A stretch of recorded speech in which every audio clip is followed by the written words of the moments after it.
My name is Jones Estes, and I'm Charlotte's mother. I'm Jim, and I am Charlotte's father. I had a very comfortable, as far as pregnancies go, very comfortable.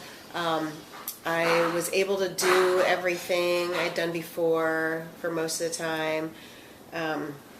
So it was exciting. I remember feeling very, very connected to her, and a lot of anticipation to meet her. And we traveled around Europe together for 3 weeks, and that was really fun to go to places and listen to music and see things, and knowing that she was there.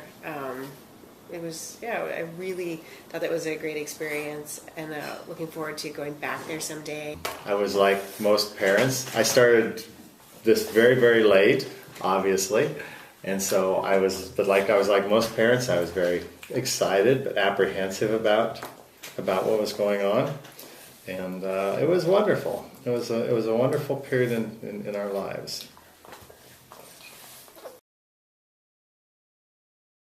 It was one of the most awful days of my life when I was in the operating room and we had to have an emergency C-section, which was awful.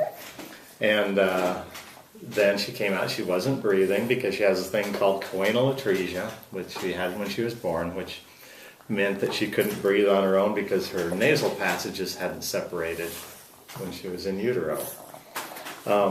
And then after a while, the doctors came and told us that there were things that were wrong. And it was truly the worst night of my life to be told that your child has problems. So it was a very difficult time for both of us. Well, it took about 3 days to find out why she wasn't able to breathe on her own. So that was a really, obviously stressful time, because the doctors would just come at you with this list of worst case scenarios, like, well, it could be this, it could be that. Many of them very dramatic, tragic, chromosomal disorders that would, lead to death within a week. It was very, it was just like a TV show. It really was like being in a 24/7 kind of ER episode.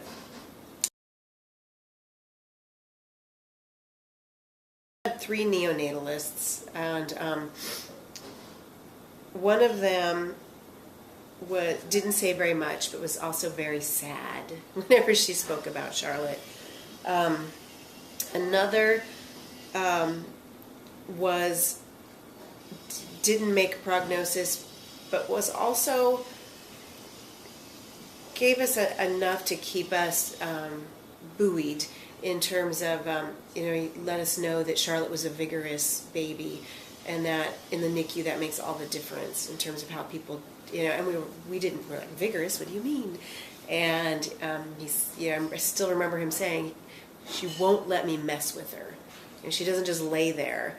And then we had a third doctor who was very opinionated about a diagnosis for Charlotte of cerebral palsy, severe cerebral palsy, in which Charlotte would likely never hold up her own head. So it really ran the gamut. And I really remember also for Jim and I, and the other people that came to visit Charlotte in the NICU, it didn't compute. It didn't register, and you wonder how much of it is. We were constantly like, well, are we just in denial because we're her parents? But I felt like I could see her, and I felt lots of anxiety and sadness for the fact that she was there. But when we looked at her, she just looked like this. She looked perfect to us. She really did, and she didn't look deformed. They use the word dysmorphic, but that's really what they're saying, is that there's deformities or abnormalities. We were both kind of shell-shocked as parents, and I didn't know what tone was. And they kept talking about how she had high tone, which I thought was a good thing. But then we come to find out it's a bad thing. Both high tone and low tone are both bad things. You want to have normal tone.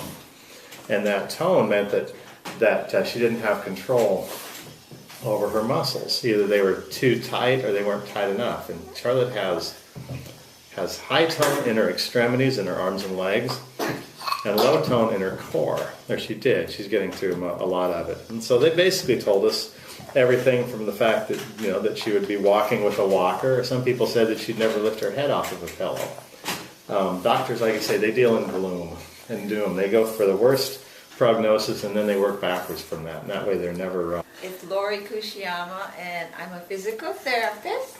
I'm Dr. Sheila Murphy. I'm a chiropractic physician. Dyspraxia is, Charlotte's little mind knows what she wants to do, but to try to get her body to do it is not always that easy. And so when you talk to Charlotte, she understands all the things you tell her, but for her to be able to respond to that or get her body to do it, it's a lot more challenging. So she has to practice it over and over and over and over to develop muscle memory, and it takes her like twice as long. Sometimes 10 times as long, but you still did it, didn't you? And they had been given, I think Jim told me recently that the doctor had said to him the best that he could do was love her. So, you know, I'm kind of used to that because I work with children that have been dismissed in the medical profession.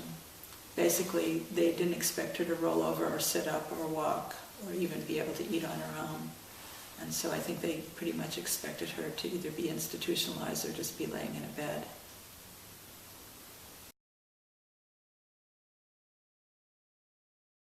Honey, you were so stiff when I first met you that she didn't have very much mobility. You remember that? Your legs were stiff and your hands were all tight and bent up. But look, you would never know now, because look at what her hands are doing and how much she curves.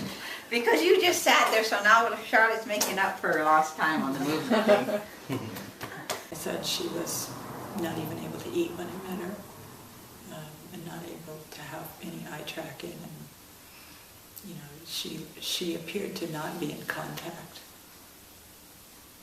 So she's, it's hard to describe, she's completely different. She has seriously been amazing. Haven't you? You are so amazing. She's done it all, I think. Yeah, you've done things people I don't think thought you were going to do. I'm just her coach, and her manager. You know, I get her to all of the people that she needs to see. I cut off. I seek out professionals, and then, you know, cut them off if they don't get it, if they don't get Charlotte. That was kind of in her second year. I learned that process between a year and a half and 2 a lot, that, you know, Charlotte doesn't have time for people who don't know how limitless her possibilities are. And she would get very dispirited working with people, you know, like that. And so I'm an advocate in that way. And I'm also, you know, constantly pushing her, and pushing her dad and other people that work with her to, you know, keep her on a program of, you know, with her goals in mind. And yeah, but like I said, I mostly see her. I'm like a showbiz mom, but instead of pushing her to be in pageants, you know, I'm pushing her to put all these pieces together so that she can do the things she wants to do. Charlotte has learned to walk regardless of what these stupid experts told her. Maybe because she was listening to them. I don't know. But she, because that's what she wants to do. She's so determined. She's this wonderful little spirit. And it shows up. I was so concerned about when she went off to preschool that she was going to have trouble fitting in or whatever because she's behind the other kids. But then I see her at preschool and the other kids are hanging around her because she's got this fabulous spirit to her. You've got this fabulous personality. You've got this determined spirit. You're not really afraid of anything. And you just go about it. You do your stuff. And so it's really you. It's her personality. It's this heart and spirit that she has inside of her. Isn't that right?